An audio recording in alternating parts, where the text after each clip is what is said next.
Desolation. Chapter 1, The Winter Storm. The biting cold tore through Laura's coat as she fumbled with the car keys, her breath misting in the frigid air. She glanced back at her two young children, Sam and Lily, huddled together in the back seat of their old station wagon. Their faces were pale and anxious, eyes wide as they peered out at the desolate landscape that stretched before them. Snowflakes danced in the air, swirling in the fierce wind that rocked the car. Laura's heart pounded in her chest as she fumbled with her cell phone. Her husband, Mark, had insisted they leave the city when the news had first started reporting strange power outages and bizarre electrical disturbances. She wasn't sure what to make of it all, but she trusted Mark's judgment. "Mark, I'm really worried," she said into the phone, the signal crackling with static. "Are we doing the right thing?" "I know it's scary, Laura," Mark replied, his voice filled with concern. "But I think it's best if we get you and the kids out of there. Just keep heading north, and I'll meet you at the cabin as soon as I can." As the snowfall grew heavier, the world outside the car seemed to shrink, the boundaries of their reality closing in on them. The road ahead was barely visible, a winding path of darkness that disappeared into the white maelstrom. Laura gripped the wheel tighter, feeling a shiver run down her spine. "Just promise me you'll be careful, Mark," she whispered, fearing the unknown dangers that might await them all. "I promise," Mark replied, his voice barely audible through the interference. "I love you, Laura. Keep the kids safe. I'll see you soon." The line went dead, leaving Laura with nothing but the howling wind and the heavy silence of her own thoughts. She stared at the blank screen, confusion and fear welling up inside her. And then, without warning, the car sputtered and died, leaving them stranded in the heart of the storm. "Laura? What happened?" Sam asked, his voice shaking as he pulled his sister closer to him. "I don't know, honey," Laura admitted, her breaths coming in short gasps as panic set in. She tried to restart the car, but it refused to come back to life, as if the cold had seeped into its very core. Her phone, too, was lifeless, a useless hunk of plastic in her trembling hands. As the wind howled around them, it became apparent that whatever had happened wasn't confined to their car. Streetlights flickered and died in the distance, plunging the world into darkness. The storm seemed to swallow the earth, leaving them adrift in a sea of ice and snow. "We need to find shelter," Laura decided, her voice barely audible above the raging storm. She looked at her children, their faces pale and frightened, and knew she had to be strong for them. "Stay close to me, okay? We'll get through this together." Sam and Lily nodded, eyes wide and filled with determination as they clung to their mother. Laura opened the car door, the wind nearly ripping it from her grasp as they stepped out into the blizzard. She held tightly to her children, shielding them as best she could from the icy onslaught, and began to trudge through the snow. The world seemed to have disappeared around them, replaced by a frozen wasteland devoid of life or warmth. Laura's heart hammered in her chest, the weight of her responsibility pressing down on her. She knew she had to keep moving, to find someplace safe for her children, but the cold was relentless, leeching away her strength with every step. But just as all hope seemed lost, a faint glimmer of light appeared through the swirling snow. It was a house, its windows glowing with warmth, beckoning them like a beacon in the darkness. Laura's heart leapt at the sight, and she urged her children onward, praying that they would find sanctuary within its walls. As they approached the house, Laura couldn't shake the feeling that something was amiss. The storm had brought devastation and chaos in its wake, and she knew that they were far from safe. But she had no choice but to press on, driven by the fierce love for her children and the desperate hope that they would find a way to survive this frozen desolation. Chapter 2, The House of Shadows. As Laura led Sam and Lily towards the house, the snow crunching beneath their boots, a sense of foreboding settled over her. The warmth of the house beckoned, a lighthouse in the storm, but the unease in her gut refused to abate. It was too quiet, too still, as if the very air was holding its breath. She hesitated for a moment, her hand hovering over the door, before she finally knocked, the sound echoing through the stillness. For a moment, there was only silence, and then the door creaked open, revealing a dimly lit interior. The formidable figure stood tall, his large frame commanding attention as he filled the doorway. A wild, untamed beard cascaded down his broad fat chest, framing a face that was chubby and pale. His beady eyes, nestled beneath a furrowed brow, seemed to dart around the outside, taking in every detail with a mix of suspicion and fear.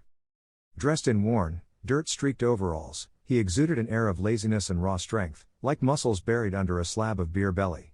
The fabric strained against his physique, revealing the contours of a man who had spent a lifetime chugging 12-packs. "What do you want?" he demanded gruffly, eyeing the trio with suspicion.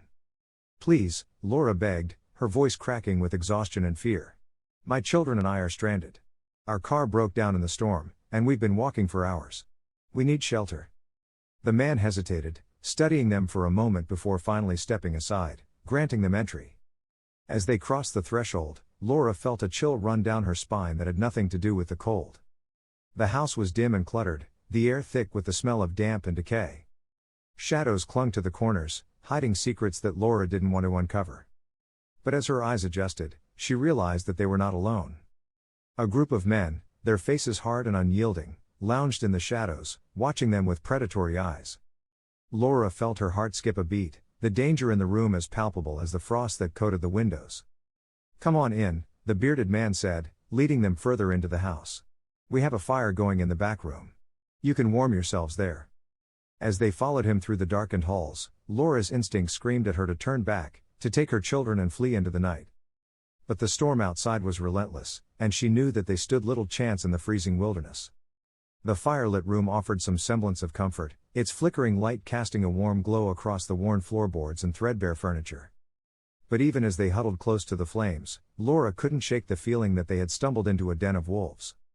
The men watched them with veiled interest, whispering amongst themselves as they shared sidelong glances. Laura wrapped her arms protectively around her children, her heart hammering in her chest as she searched for a way to escape. When one of the men approached, his eyes hungry and menacing, Laura knew she couldn't wait any longer. She had to act, to save her children from the darkness that lurked within this house. She feigned a sudden coughing fit, drawing the attention of their captors as she stumbled towards the doorway. As the men rushed to her aid, she seized the opportunity, scooping up a heavy iron poker from beside the fireplace and swinging it with all her strength. The poker connected with a sickening crunch, and the man crumpled to the floor, unconscious. Laura didn't wait to see if he would recover. Instead, she grabbed her children's hands and bolted for the door, her heart pounding in her ears. The wind howled around them as they plunged back into the storm, the snow swallowing them like a ravenous beast. The men's angry shouts echoed behind them, mingling with the roar of the gale as they vanished into the night. With every step, Laura felt the cold seeping deeper into her bones, threatening to steal her strength and resolve. She couldn't stop, couldn't falter, not when her children's lives hung in the balance. She fought through the biting wind and numbing cold, her love for Sam and Lily fueling her every step. As they fled into the darkness, Laura cast one last glance back at the House of Shadows, the firelight flickering ominously through the windows. It had been a false refuge, a trap they had barely managed to escape. But out here, in the frozen wilderness, a new kind of danger awaited them. The snow swirled around them, blinding and disorienting, as they stumbled through the drifts. Every step was a battle against the elements, a desperate struggle to stay upright and keep moving. Laura's breath came in ragged gasps, her lungs burning with each icy inhalation. Even as her body screamed in protest, she refused to give in to the cold. Her thoughts were filled with her husband, and the promise she had made to keep their children safe. She knew that she could not let him down, could not let the darkness claim her family. And so, she pressed on, her hand clasped tightly around Sam and Lily's as they forged a path through the frozen desolation. The wind roared around them, a malevolent force that sought to tear them apart, but Laura held fast, determined to find shelter and safety for her children. As the storm raged on, the night seemed to stretch into an eternity, each passing moment a battle for survival. But as the world closed in around them, a faint glimmer of hope flickered in the darkness, guiding them onwards in their desperate quest for refuge. Chapter 3: The Forest of Peril. The snowstorm continued to rage as Laura, Sam, and Lily plunged deeper into the woods. Their breaths hung in the air like desperate pleas, each one a testament to their will to survive. The snow-covered trees loomed overhead, a silent army of spectral giants, their limbs creaking and groaning under the weight of the snow. Behind them, the distant sounds of their pursuers drew closer, a chilling reminder of the danger that stalked them through the night. The armed men from the house had not given up the chase, fueled by rage and a desire for vengeance. As they forged ahead, the forest seemed to close in around them, its shadows concealing threats both real and imagined. The wind hissed through the trees, the cold air cutting like 1,000 knives across their exposed skin. Wild animals stirred in the darkness, their eyes glowing with feral curiosity, drawn by the scent of fear and desperation. Laura knew that they couldn't keep running forever, that they needed to find a way to evade their pursuers and buy themselves some time. As they stumbled through the underbrush, she spotted a potential hiding place, a deer stand, perched high in the branches of a sturdy oak. With haste, Laura guided Sam and Lily to the base of the tree, urging them to climb. Her heart pounded in her chest as she helped them up, her fingers numb from the cold, but her maternal instincts driving her forward. She followed them up into the deer stand, her breath catching in her throat as she surveyed the forest below. From their vantage point, the world below seemed to slow, the snowflakes drifting lazily through the air, as if time itself had become entangled in the storm. But Laura knew that their respite would be short-lived, that the men were still out there, hunting them like prey. As she scanned the surrounding woods, she realized that she had no idea how to conceal their tracks. Desperation clawed at her mind, but she fought to stay calm, to think clearly, for the sake of her children. And then, an idea struck her like a bolt of lightning. "I need you to stay here and be very quiet," she told Sam and Lily, her voice barely audible above the wind. "I'm going to lead the men away from us. I'll be back as soon as I can, I promise." Sam and Lily nodded, their eyes wide and frightened, but they understood the gravity of the situation. Laura pressed a tender kiss to their foreheads before descending from the deer stand, her heart breaking at the thought of leaving them alone, even for a moment. She set off through the woods, her footsteps quick and light as she retraced their path. The snow crunched beneath her boots, the sound echoing through the silent forest, a taunting reminder of the danger that followed in her wake. She ran in a wide arc, hoping to lead the men away from her children and deeper into the wilderness. As she moved through the darkness, her fear and exhaustion threatened to consume her, but she held on to her love for her family, using it as a beacon to guide her through the storm. She knew that she had to succeed, that the fate of her children rested in her hands, and she would not let them down. The night stretched on, a seemingly endless parade of shadows and snow, but Laura refused to give up.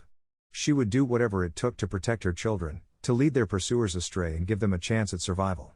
And as she ran through the frozen forest, her heart ached with hope and determination, knowing that she would not rest until her family was safe once more. Chapter 4, A Ray of Hope. Laura's heart pounded in her chest as she raced through the woods, her breath a cloud of mist in the frigid air. The branches above her seemed to claw at the sky, desperate to escape the relentless storm. As she neared the end of the trail, she knew it was time to set her trap. She stopped abruptly, using her boots to kick up the snow, creating a chaotic jumble of tracks.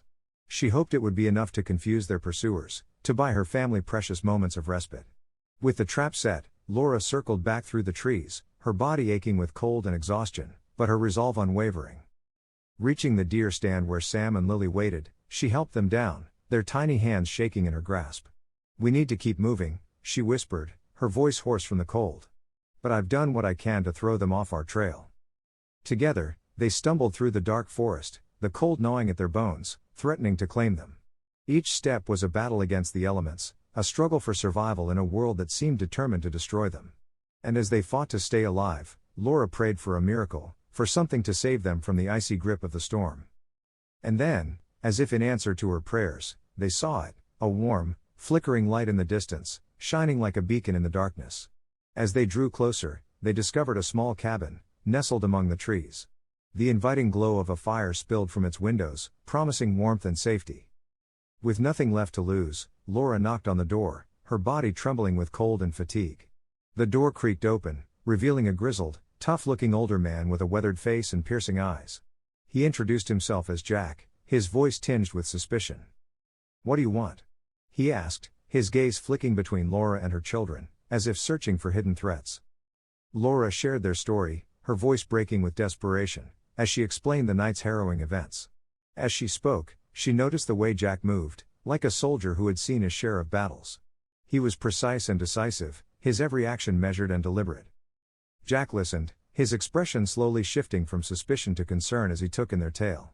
He asked questions about the men who were chasing them, his brow furrowed in concentration. It was clear that he had his own share of experience with dangerous situations. Finally, after hearing their story, Jack seemed to come to a decision. "You can stay here for now," he said gruffly, opening the door wider to allow them inside. "But we'll need to make a plan if you want to get out of this alive." As they entered the cabin, Laura felt a surge of relief and gratitude. The warmth of the fire enveloped them, driving away the cold that had settled deep in their bones. But even as they huddled close to the flames, Laura knew that their ordeal was far from over.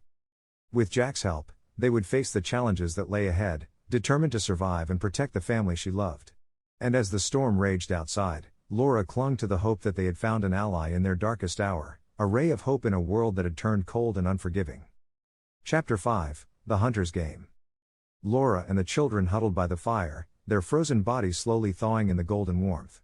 The heat danced and flickered across their faces, chasing away the shadows that had clung to them since the nightmare began.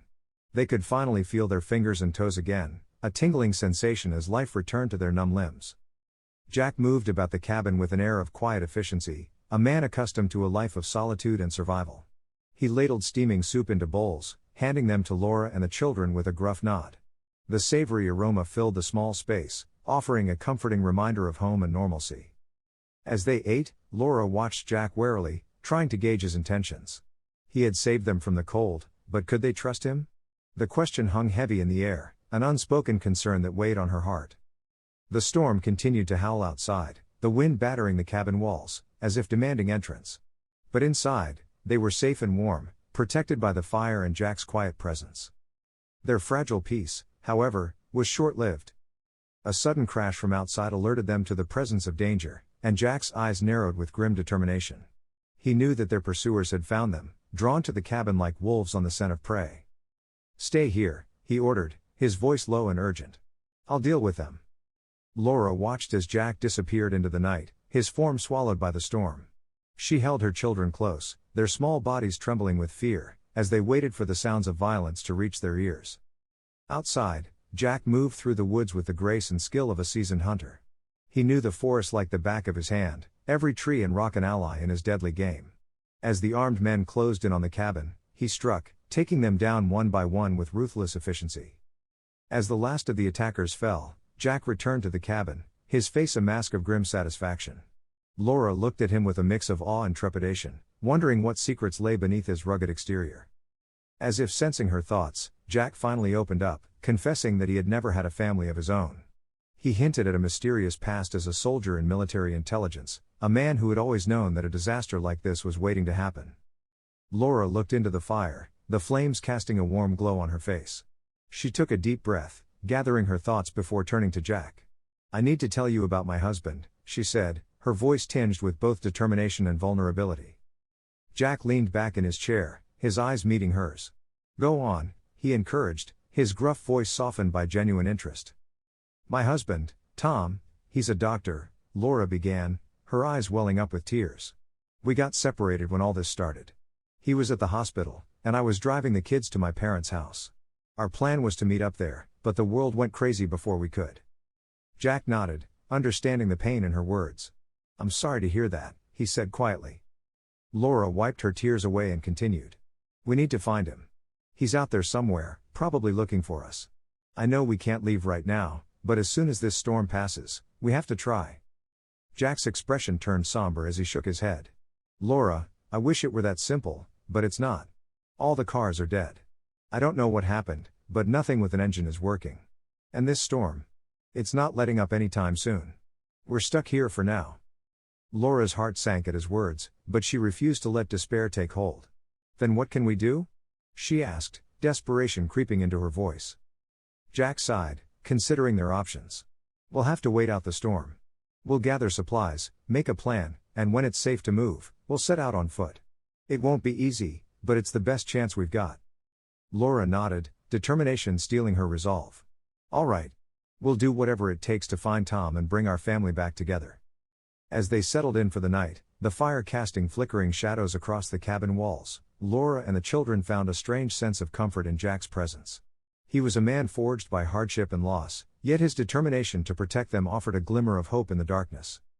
With the storm outside and the world seemingly falling apart, they would rely on each other to survive. And as Laura held her children close, she knew that they had found something precious in the heart of the storm, a friend, a protector, and a chance at a future they had never dared to imagine.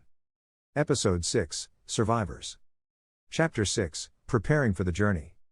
As the storm continued to rage outside, Laura, Jack, and the children huddled together in the warm embrace of the cabin, their hearts set on a common goal.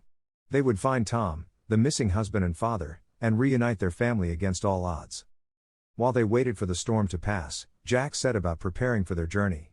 He rummaged through the cabin, gathering supplies and equipment that would serve them well in the uncertain world that lay beyond their walls. Packs filled with food, clothes, and tools began to take shape, each item carefully chosen with an eye for necessity and survival. As he worked, Jack found himself bonding with Sam and Lily, enlisting their help with the preparations.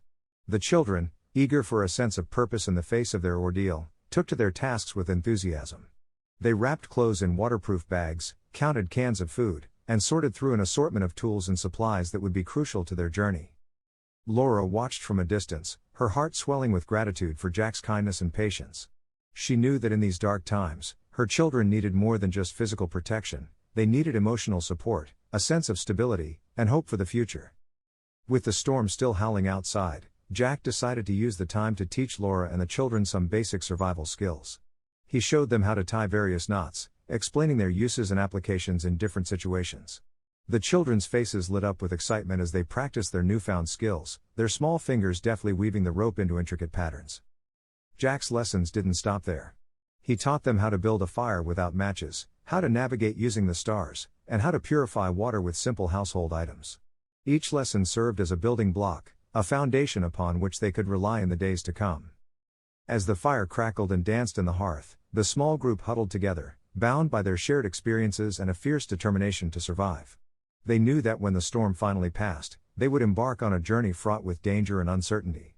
But they also knew that they were stronger together, a family forged by necessity and bound by love. With each passing day, their bond grew stronger, the children beginning to see Jack as a trusted protector and a friend. Laura, too, found herself drawn to him, grateful for his strength and wisdom in a world that had gone mad. And so they waited, their hearts filled with hope and resolve, for the storm to pass and their journey to begin. In the darkness of the cabin, they found light in each other, a beacon of hope that would guide them through the perils that lay ahead. Episode 7, The Fallen World. Chapter 7, A World of Uncertainty. The storm finally subsided, leaving a pristine blanket of snow in its wake. It was time for the four of them, Laura, Jack, Sam, and Lily, to embark on their treacherous journey. They donned their makeshift snowshoes, crafted from the materials Jack had scavenged during the storm, and stepped out into the cold, unforgiving world. Jack led the way, his eyes scanning the horizon for any signs of danger or points of interest. He knew that they needed to find a faster mode of transportation, as traveling on foot with two children through the snow would be a slow and arduous process. The snow crunched beneath their feet, their breaths visible as they trudged through the wintry landscape. Despite the snowshoes, their progress was slow, hindered by the deep snow and the weight of their packs. Laura's anxiety grew with each passing hour, her mind filled with worry for her husband and uncertainty about their future. She did her best to hide her fears from the children, trying to frame their journey as an adventure. "Look at all this beautiful snow," she said, forcing a smile. "It's like we're exploring a whole new world." Sam and Lily seemed to take her words to heart, their eyes wide with wonder as they took in the frozen wilderness around them. But Laura's heart remained heavy, her thoughts consumed by the unknown. As they pressed on, Laura couldn't help but voice her concerns to Jack. "We're moving so slowly," she whispered, glancing back at the children. "What if we don't find Tom in time? What if something's happened to him?" Jack's expression was solemn, his eyes betraying a flicker of sympathy. "I understand your worry, Laura," he said, his voice low. "But we're doing the best we can. We have to trust that Tom is doing the same." As they continued their journey, they came across a small village, its streets deserted and eerily silent. Laura's heart leapt at the prospect of finding help, but Jack was hesitant. "Jack, there could be people here who could help us," she argued, a note of desperation in her voice. "Or there could be people like those who chased us," he replied grimly. "We can't take that risk." Laura's heart ached with frustration, but she knew Jack was right. They had to prioritize the safety of the children above all else. The world around them seemed to hold its breath as they cautiously made their way through the village, the cold and silent buildings a stark reminder of the devastation that had befallen their world. They would continue their journey, their hope and determination unwavering, as they searched for answers in a world shrouded in uncertainty. Each step they took brought them closer to an unknown future, but as long as they stayed together, they would face it head-on, undeterred by the challenges that lay ahead. Chapter 8. Chapter 7, A Moment's Respite. The foursome continued their trek, following the path of an abandoned roadway that cut through the desolate landscape. Sam's eyes widened as he noticed the countless cars, their lifeless forms a testament to the catastrophe that had befallen the world. "Jack, why are all the cars just sitting here?" Sam asked, his curiosity piqued. Jack glanced at the vehicles, his expression inscrutable. "Something happened, Sam. Something that stopped them all in their tracks. It's best not to dwell on it. Let's keep moving." The group pressed on, Jack urging them to walk in each other's footsteps to conserve energy and minimize their tracks. The wind whipped at their faces, biting and relentless, as they made their way through the desolate scene. Lily, the youngest, began to tire, her small frame struggling against the gusts and the weight of her pack. Noticing her exhaustion, Jack decided to act. He spotted a car with a relatively intact interior and made the decision to break in. Using a rock, he shattered the window, quickly clearing away the shards of glass before helping Lily inside. He instructed Laura and Sam to join her, offering them a brief respite from the biting cold. "Stay here, keep the doors locked. I'm going to scout ahead, see if I can find anything that might help us," Jack said, his voice firm but gentle. Laura hesitated for a moment before nodding, her trust in Jack growing with each passing day. Once inside the car, Laura pulled Sam and Lily close, doing her best to warm them with her body heat. The children, grateful for the break from the wind, huddled against her, their eyes heavy with exhaustion. Outside, Jack moved stealthily through the abandoned vehicles, his eyes scanning for anything that might aid them in their journey. He knew that their slow progress was wearing on Laura, and he was determined to find a solution, something that could help them move faster and more efficiently. As he searched, Laura and the children huddled together in the relative safety of the car, the silence punctuated by the distant howl of the wind.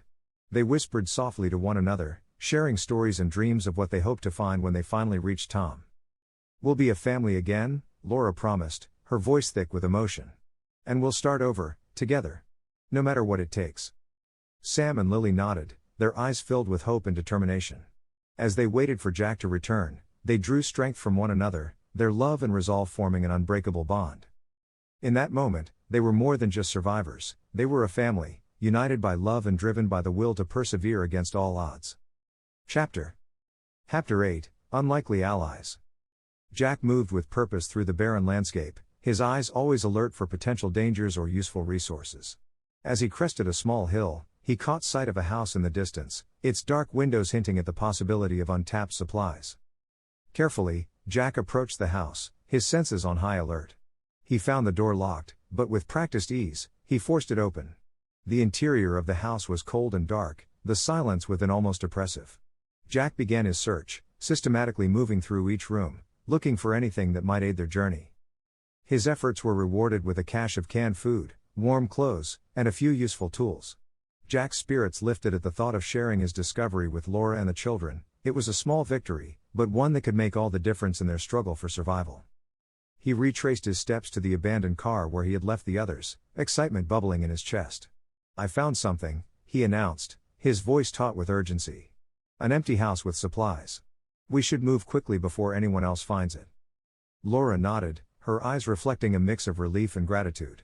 Together, they helped Lily out of the car and set off toward the house, their steps quickened by the promise of shelter and sustenance. But as they neared the house, Jack noticed something amiss. The front door, which he had left slightly ajar, was now closed. His heart sank, and he motioned for Laura and the children to hang back while he approached cautiously. Inside, he found a couple and their young child, their eyes wide with fear and surprise as they realized they were not alone. Jack's initial instinct was to drive them out, to protect the resources he had discovered for his own makeshift family. But Laura, sensing the tension, stepped forward, her voice soft and persuasive. "Wait, Jack. Maybe we can find a way to share the house, to help each other." Jack hesitated, his protective instincts warring with Laura's empathy. The couple, sensing an opportunity, quickly chimed in. "We mean no harm," the man said, his voice trembling slightly. "We're just trying to survive, like you." "We have a little bit of food we can share," the woman added, her eyes pleading. Laura glanced at Jack, her expression firm. "We're stronger together, Jack. We can't turn our backs on them." Jack studied the couple and their child for a moment longer before finally relenting. "All right," he agreed grudgingly. "We'll share the house. But we'll have to work together, pool our resources, and stay vigilant." The couple nodded their agreement, relief flooding their faces. Together, the two families set about dividing the supplies and securing the house, their shared struggle forging an uneasy alliance. As they settled in for the night, the house filled with the quiet murmur of conversation and the occasional laughter of children. For a brief moment, the darkness that had enveloped their world seemed to lift, replaced by a flicker of hope and camaraderie. But even as they found solace in their new companions, the weight of the unknown still loomed heavy on their hearts. Each of them knew that their path forward would be fraught with danger and uncertainty, and that they would need to rely on one another more than ever before. Chapter 9, Piecing Together the Puzzle. Jack pulled Laura to one side and pressed a gleaming black pistol into her hand. "Keep this close," he said, glancing at the couple on the other side of the room. "Is that necessary?" she whispered. "I'm going to bring in enough wood for the night, then barricade the doors," he explained. "I don't want something to happen when our guard is down." "Do you mean them or what's outside?" "Both," he said, and left her to replenish their wood supply for the night from a cord stacked next to the porch. As the two families settled into the house, they gathered around the fireplace, seeking warmth and comfort in the flickering glow of the flames. With the children playing together in the corner, Jack and the new couple, Anna and Mark, began to share what little information they had about the catastrophe that had befallen their world. "No one knows anything for sure," Mark admitted, his voice strained with frustration. "One moment everything was fine, and the next, all the electronics just stopped working. People panicked, and everything descended into chaos." Anna nodded, her eyes haunted by the memories of what they had experienced.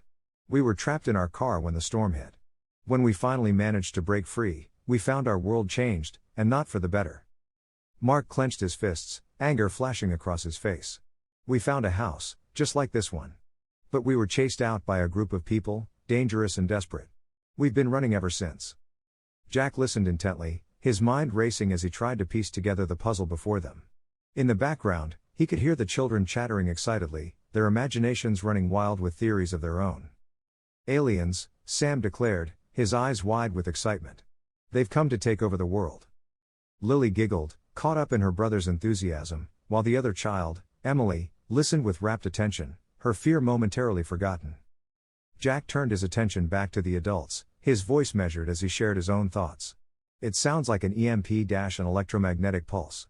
It's a weapon designed to disrupt electronics and communications." Anna's eyes widened, fear creeping into her voice. "What does that mean for us? For the world?" Jack sighed, his expression grim. "It means we're on our own. If it's as widespread as it seems, the entire country, maybe even the world, could be plunged into darkness." "What does that mean for us?" Anna asked. She glanced over at the children, worried lines creasing her forehead. Jack opened his mouth to tell them they were in deep shit. That none of them were prepared for what happened next, but he bit his tongue.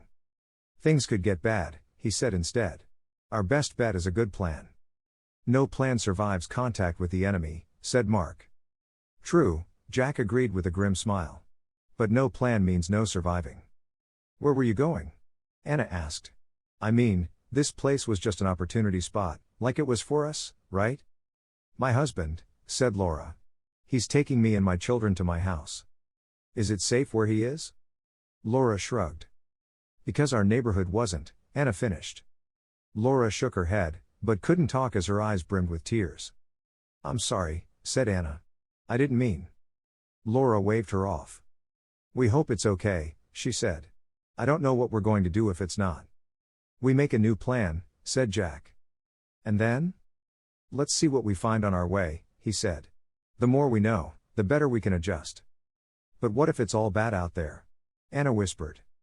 "It might be," said Jack. The weight of his words hung heavy in the air, the reality of their situation sinking in. The room was silent but for the crackling of the fire and the distant murmurs of the children, who continued to weave fantastical stories about the world outside. Chapter 10, A Decision to Stay or Go.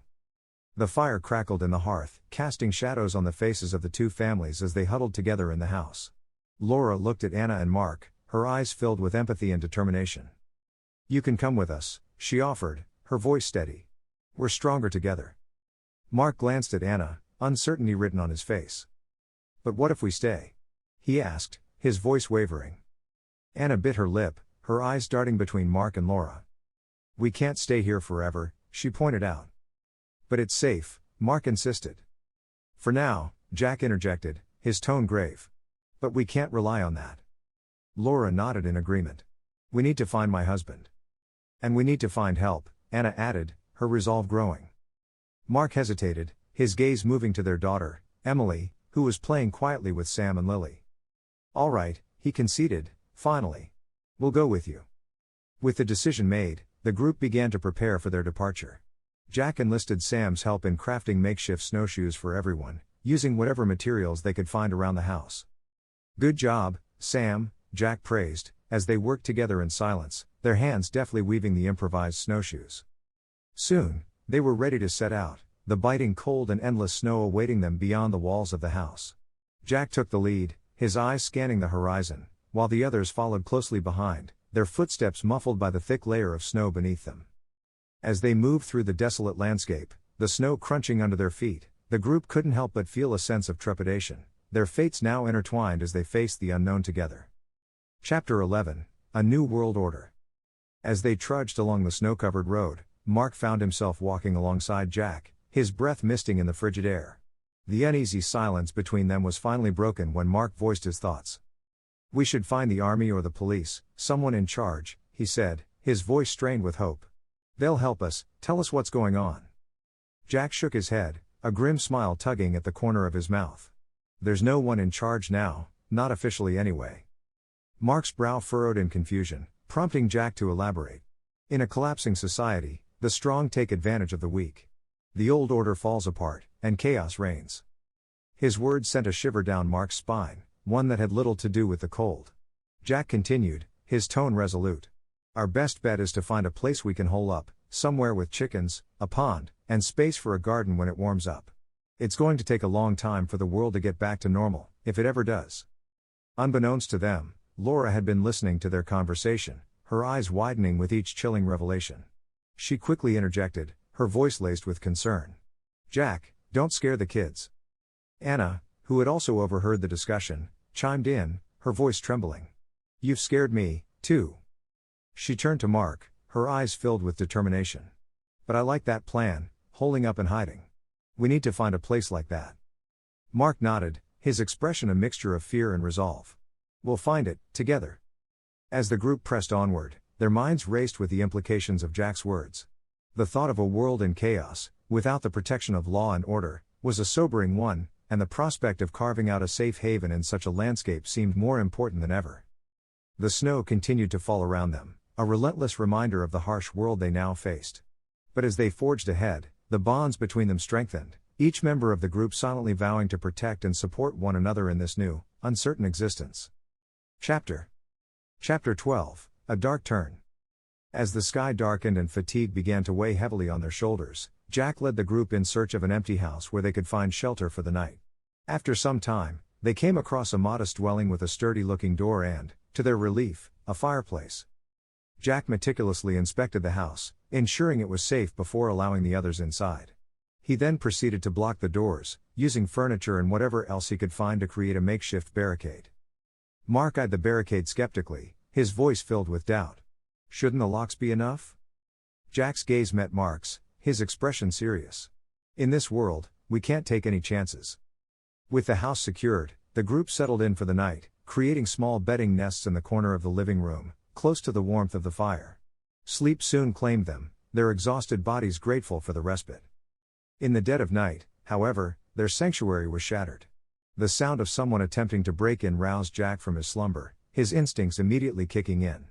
He moved swiftly and silently, intercepting the intruder as they forced their way inside. A violent struggle ensued, the sound of fists and grunts echoing through the house. The others awoke in terror, watching as Jack fought and ultimately killed the would-be attacker. Anna, her face pale and her voice shaking, could not contain her horror. I can't sleep in a house where someone was murdered." The others looked at Jack with newfound fear, wondering who this man was that could so efficiently eliminate a threat. Yet, amid the uncertainty and shock, Laura felt a surge of gratitude for the man who had become their protector. "We wouldn't be alive if it weren't for Jack," she said, her voice soft but firm. The night had taken a dark turn, and the group found themselves grappling with the harsh realities of their new world. As they huddled together, struggling to find sleep in the shadow of the night's events, they knew that their journey was far from over, and that they would have to rely on one another to face the dangers that lay ahead.